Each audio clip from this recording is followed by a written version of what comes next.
In the previous series of this video, at the end I said Warren Hastings became the Governor General in 1772. Actually, it was 1773. I missed it by a year. In 1771, he was appointed as the Governor of Bengal, just like how Robert Clive was the governor, so I apologize for that. By now we know that the major part of the company's rule in India was divided in the form of presidencies. They are Madras, Bombay and Calcutta. Let me make a new timeline from here on so that everything looks clear. Warren Hastings became the governor of Bengal in 1771. Before his arrival as the governor, the dual system of government was already there and it proved to be very defective and unsatisfactory. Remember the dual system of government that was introduced by Robert Clive in 1765 and it lasted till 1772? There was absolutely no justice during this time. The courts were the instruments of power. That's why in 1771 the company authorities asked the then governor of Bengal, Warren Hastings, to adopt certain measure and ensure that the collection of land revenue was smooth and fair to the local people. When the company acquired Diwani in 1765, a year after the victory in Battle of Buxar, it created a class of middlemen who collected revenue on behalf of the company and exploited the farmers. There was a dire need for a change in regards to civil and criminal justice system. Now keeping that in mind, in 1772, Governor Warren Hastings formulated a new system of justice, which was also known as the Judicial Plan of 1772. So what happened was the area of Bengal, Bihar and Orissa was divided into several districts. Each district was to have two courts, a criminal court which was named as Faujdari Adalat and a civil court which was named as Diwani Adalat. And each of these districts had an English collector as its head. Now you can relate how the present-day district administrative system came into existence. The idea behind the plan was to create a fair justice system by correcting the defects and to retain as far as possible the local tradition and codes of law to which the people had become accustomed. That's why the Qazis and the Pandits were asked to interpret Indian laws for the English district collectors. Basically, Hastings' plan was to create a fair system of justice for the local people. That's why we can also say that the Hastings Plan of 1772 was in many respects a boon to the people at that time, and the reason we can say so is because before 1772, under the dual administration system, there was no such thing as justice. The famous Great Bengal Famine of 1770 is a perfect example of how worse the policies of the English company were. So many people died due to hunger. It's in millions. They did not invest in India at all. There was a constant loot going on. The change in judicial system in 1772 to some extent brought back the confidence of the people in the government and the justice which they once had under the Nawab rule. But even this plan had a big defect. There were actually two huge defects in Hastings' plan. One was that now the collector acted as the administrator, the judge and the magistrate. If you see, too much power was given to a single official. And the second defect was the interpretation of the Indian law by the Qazis and the Pandits. Because relying on these native law officers while taking any judgment proved to be unsatisfactory. As you see, most of the time these Qazis and Pandits used to give an interpretation of the law which were well suited or biased to certain section of the community. And that again created a divide. In 1773, a new Supreme Court was established at Fort Williams in Calcutta. Now you must be thinking, where did this Supreme Court come from? Now if you recollect from the previous video, in 1772, Robert Clive was charged with corruption by the British Parliament because of the massive wealth he had acquired while he was in India. Because of that, the British Parliament was facing a dilemma. It was concerned about the management of the company's rule in India. On one hand, the East India Company was important to the British Empire, and on the other, it also wanted to stop the servants of the company from engaging in private trade, which they were doing for a long time. Now, in order to deal with this situation, the British Parliament came up with an act or a law for establishing certain rules and regulations for the better management of the company affairs in India. That's how the Regulating Act of 1773 was established. We'll put this date on the timeline. Now, this act also laid the foundations for a centralized administration in India. That's how the Governor General position was created. Since Bengal was the most important presidency, Governor of Bengal Warren Hastings became the obvious choice for the Governor General position. That's how the Governor of Bengal Warren Hastings became the first Governor General of British India in 1773. Now, this Regulation Act of 1773 also created a new Supreme Court about which we spoke about moments ago.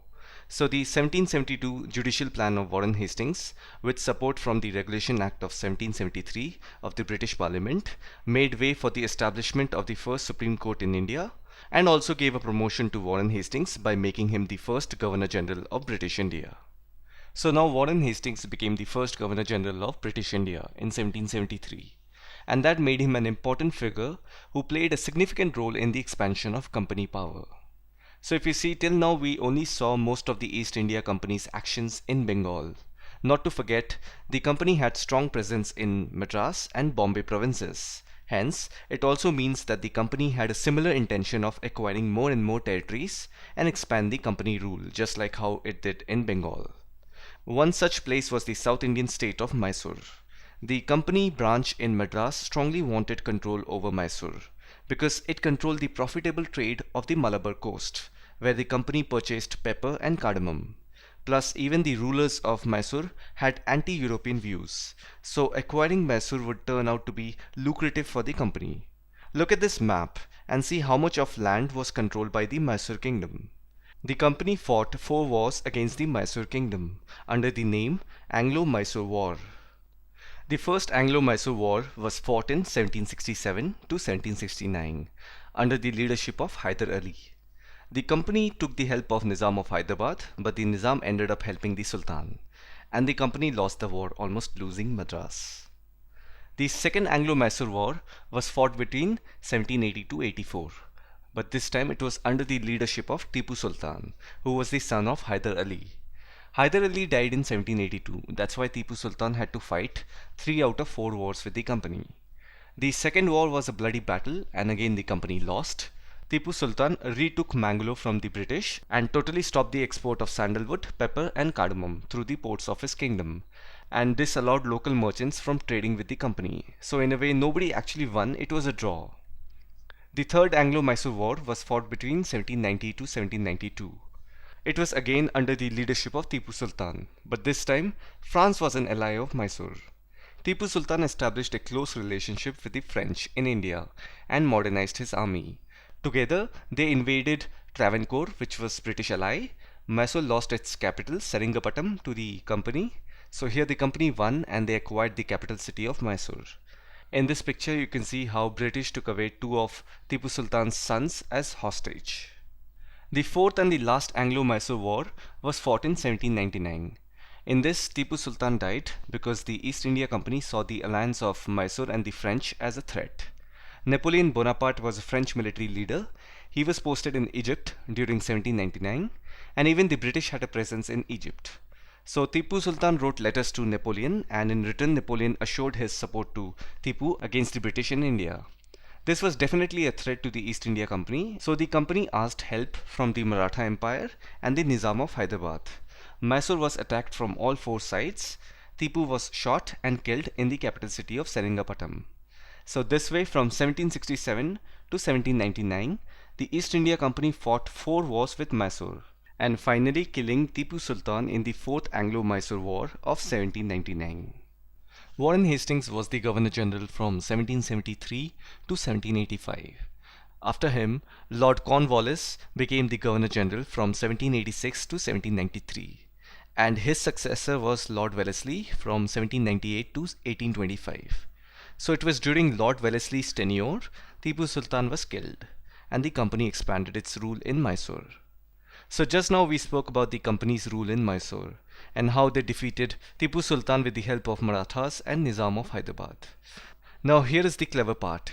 The company even fought wars with the Marathas. To maintain their power, the British used political warfare as their means to take down their opponents. From the late 1700s, the company wanted to curb and eventually destroy Maratha power. Maratha Empire was a Hindu warrior group that emerged from the western Deccan Plateau, which is present-day Maharashtra. They had dreams of ruling India from Delhi just like the Mughals. Maratha Empire was divided into many states under different chiefs. In this map you can see how the Maratha Empire had so much land territory under their control. So naturally they were under the radar of the East India Company, because the company pursued an aggressive policy of territorial expansion. They wanted to acquire as much territory as possible to establish their rule in India.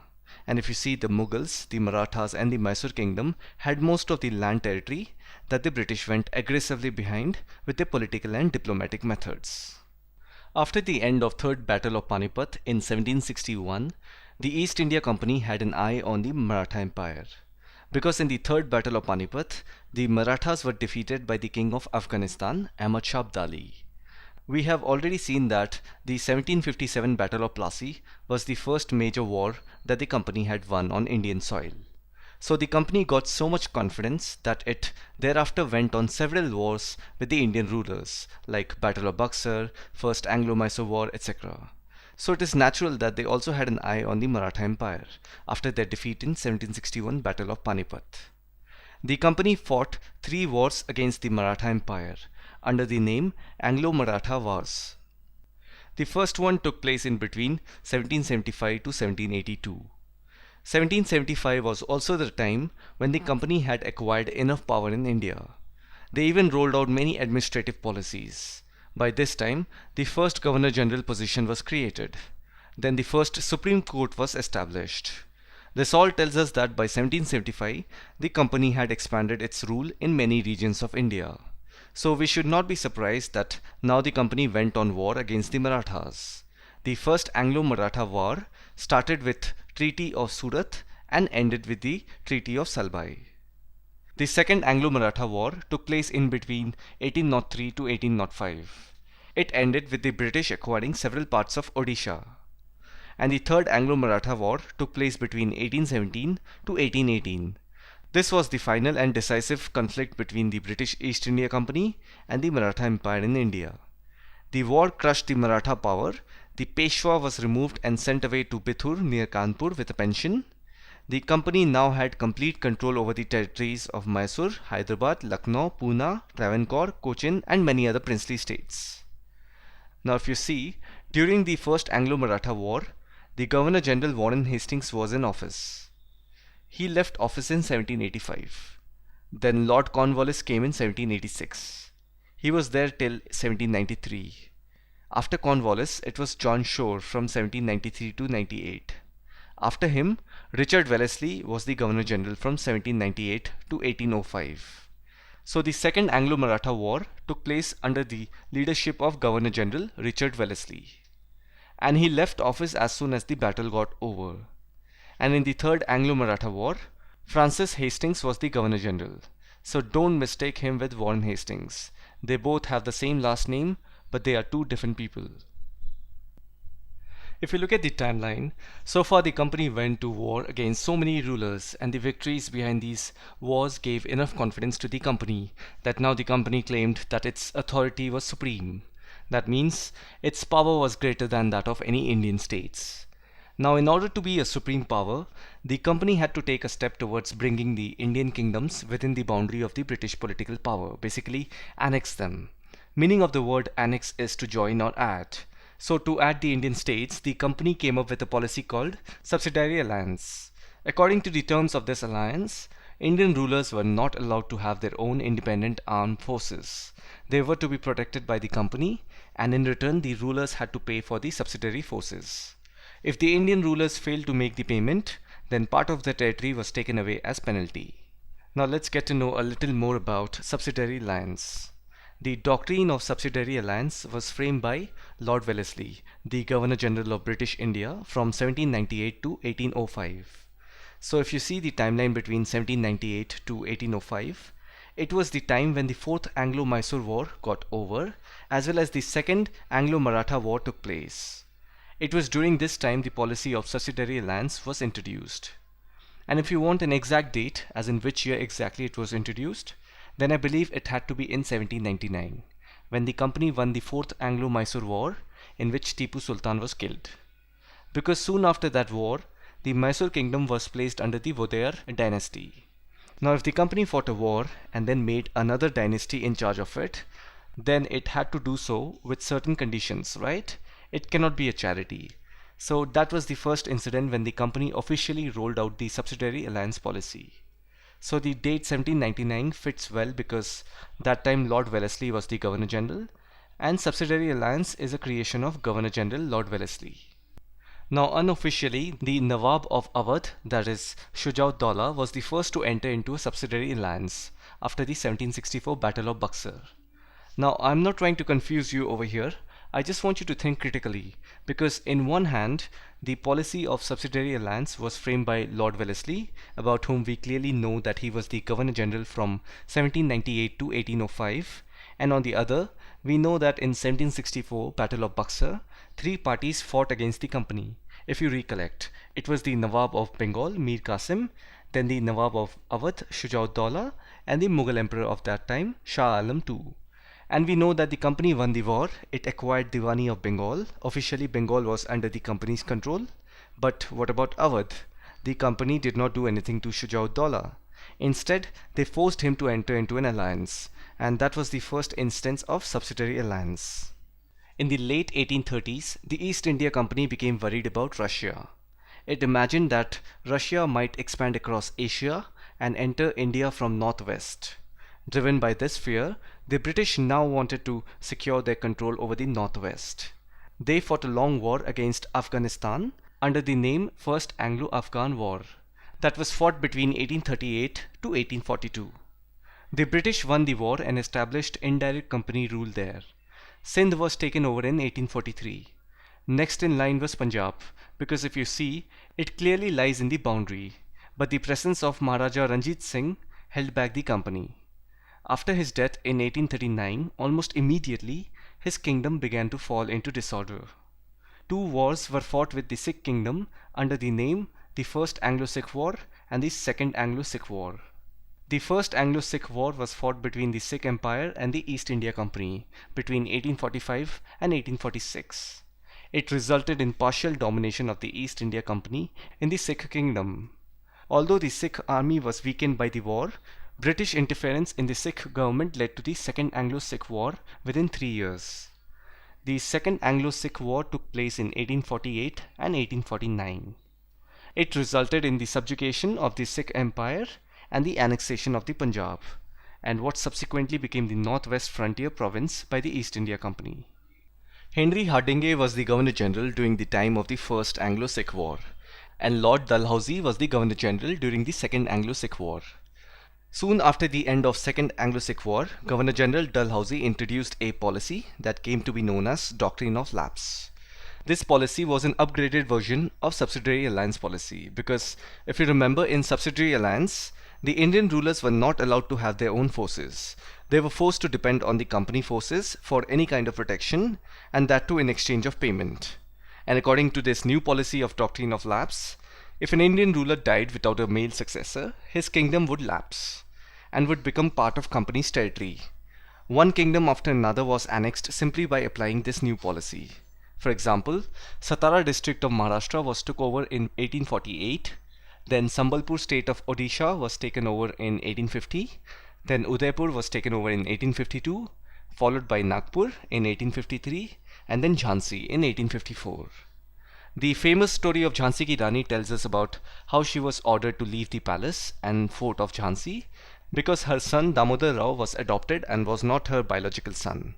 So the East India Company applied the Doctrine of Lapse policy and took over her state and territories. And finally in 1856 the company took over the states of Awadh. Remember, Awadh was already an alliance of the company, but in 1856 the British took over Awadh. Governor General Lord Dalhousie said it was due to the misgovernance of the ruler Nawab Wajid Ali Shah, as he was not ruling properly.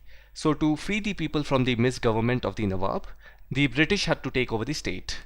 Wajid Ali Shah was 10th and the last Nawab of Awadh. He held the position for 9 years. The British humiliated the Nawab and he was removed and sent to Kolkata on a pension. Seeing this, it enraged the people of Awadh, who later joined the Great Revolt that broke out in 1857.